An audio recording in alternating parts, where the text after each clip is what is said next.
Welcome to the Kenya Wantam Notem Movement, or KWM podcast. Great to be here. Today we're doing a deep dive. We're looking into a really crucial piece of source material, actually from the Kenya Wantam Notem movement itself. That's right. It's titled Kenya's Election Rigging Scandal, The Shameful Truth Behind the Ruto Regime. A powerful title. It really is. And our mission today is to unpack its core claims, the insights it offers, and importantly, the calls to action in this document. Think of it as getting straight to the heart of the issues the movement is raising. Exactly. A shortcut to understanding some really critical stuff direct from a source pushing for change. And look, right from the get-go, the article doesn't pull any punches. No, it doesn't. It immediately says Kenya is facing what it calls one of the most dangerous and corrupt scandals to date.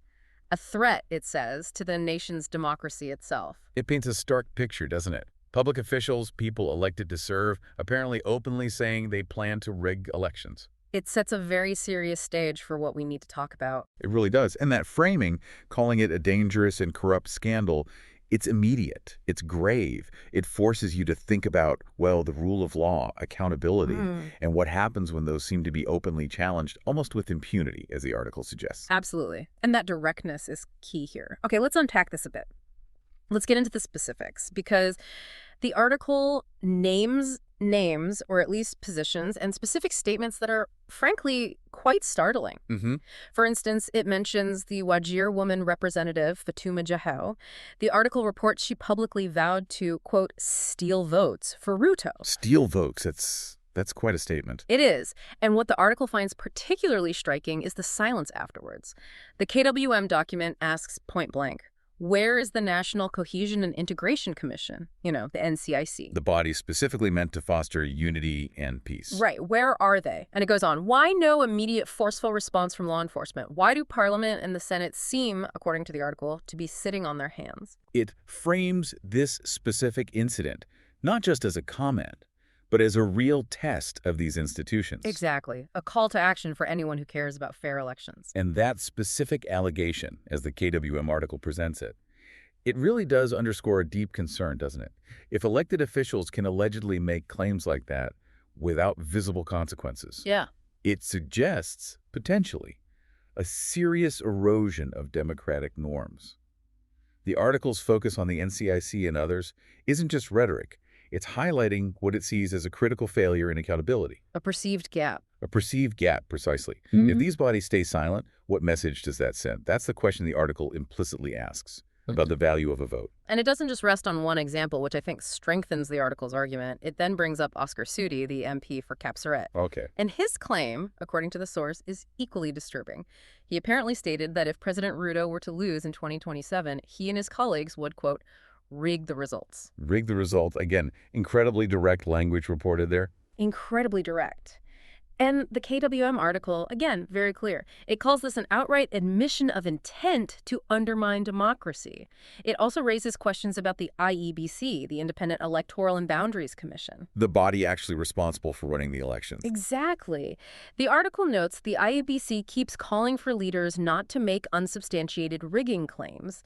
But then, when you have officials allegedly threatening to do the rigging, it makes those IEBC calls seem, perhaps ineffective, or at least facing a huge uphill battle. Undermines their work, potentially. That's the implication. So building on those startling examples you mentioned, the KWM article then argues, look, these aren't just off-the-cuff political remarks. Right. They're presented as direct attacks on the democratic process itself. Right. And what's really compelling is the sources claim that these threats are a direct violation of Kenya's constitution.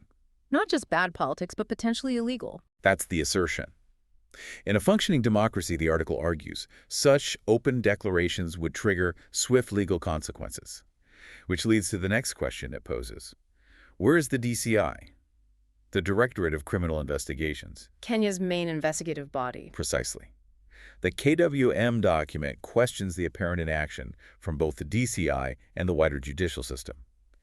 It paints this really vivid, unsettling picture. How so? Of leaders who have allegedly made these statements, seemingly remaining in power, collecting salaries, enjoying privileges, and, as the article puts it quite strongly, reading the country like a playground for their personal gain. Wow. Yeah.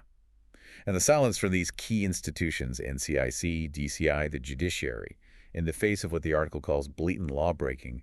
That's what the source terms chilling. It points to something deeper than potentially systemic. That's certainly the implication in the article. A system where accountability seems to be missing, or at least not visible, when it comes to these specific serious allegations, makes you really think about the long run. That silence, yeah, it's a huge theme in the document, and this is where it gets, I think, really impactful. The article pivots from these incidents to the bigger picture, the far-reaching consequences. It warns very emphatically that allowing election rigging, or even the threat of it to go unchecked, it's not just about one result. It fundamentally undermines public trust. It erodes the very foundations of democracy. A slow corrosion. Exactly. The KWM article argues this sends a dangerous message, that power can be bought, manipulated, and stolen. And it suggests this environment doesn't just damage election integrity. No, it goes further. It fuels instability. It could even, disturbingly, set the stage for future political violence. That's the warning. A very serious warning. It is. And the article presents this almost cautionary vision. If this continues, it asks us to imagine a future where Kenyan elections are just a farce, where leaders simply do not fear the consequences of their actions. That's a bleak outlook. It's a powerful warning about what could happen if these alleged threats aren't addressed. And that vision, the farce, it's not just, dramatic language. It highlights the ultimate endpoint, doesn't it? Complete disillusionment, a breakdown of legitimate government. Yeah. When elections lose legitimacy, peaceful power transfer is at risk. But if we connect this, the KWM article does something really important here. It shifts from these grim warnings to offering a path forward. A hopeful, actionable message. It's a direct, quite impassioned call for action aimed at every single Kenyan. So not just diagnosing the problem, but proposing a response. Exactly. It insists, very strongly, that citizens cannot sit idly by.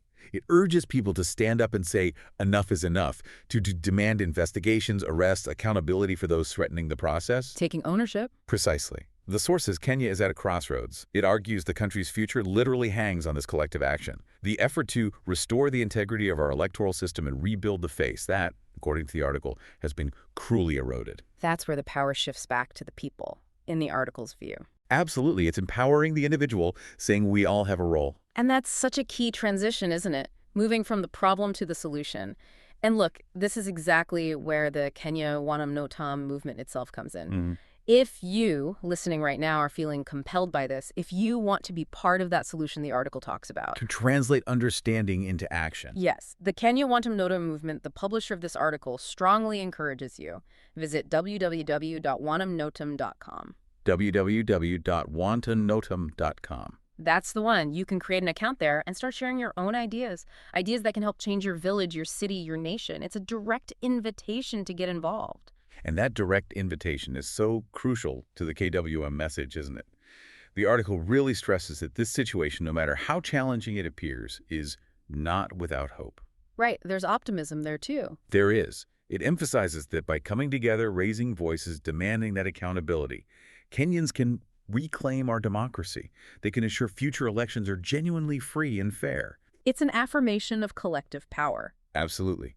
The power to shape the nation's destiny rests with the people. It's about proactively building that stronger future, not just reacting to threats. Well, and the article really lands with this incredibly powerful direct message, a rallying cry almost. It's time to stop letting the corrupt few dictate our future. The time to act is now. That sums it up perfectly. It really captures the whole spirit of the Kenya Wantam Notam movement and the urgency in this document, wouldn't you say? Absolutely, it does. It turns potential despair into this call for self-determination, for renewing those core democratic principles, Right. reclaiming that fundamental right to a fair society. So after this deep dive into the Kenya Wantam Notam movement's article, what does it all mean for you listening? What are the key takeaways? Well, we've seen how the source really fearlessly presents these startling allegations, officials allegedly vowing to rig elections. We've looked at how it questions the silence from key institutions, NCIC, DCI, Parliament, the judiciary, a silence, the article suggests, enables impunity. We've explored the article's warnings about the consequences. Eroding trust, undermining democracy, the potential for instability, even violence. Serious stuff. Very. But crucially, we also heard its powerful, hopeful call to action. Its insistence that citizens can't be complacent. It's vision for a future where collective action can reclaim democracy. It's a message of proactive change, ultimately. It really is. And this KWM article, it leaves us with a really important question to reflect on, doesn't it? Yeah. Something for you, the listener, to think about. What kind of society do you actually envision for Kenya's future?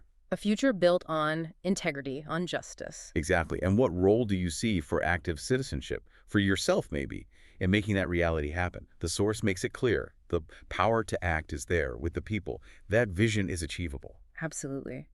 And as the Kenya Wantam Notam movement advocates so passionately, if you are ready to make a difference, if you want to contribute to that future without corruption, to build a better Kenya, Then take that step. yes, we really urge you. Visit www.wantamnotam.com, create your account, start sharing your ideas that can genuinely help bring change to your village, your city, your nation. www.wantamnotam.com. Thank you for listening to the Kenya Wantam Notam Movement KWM podcast.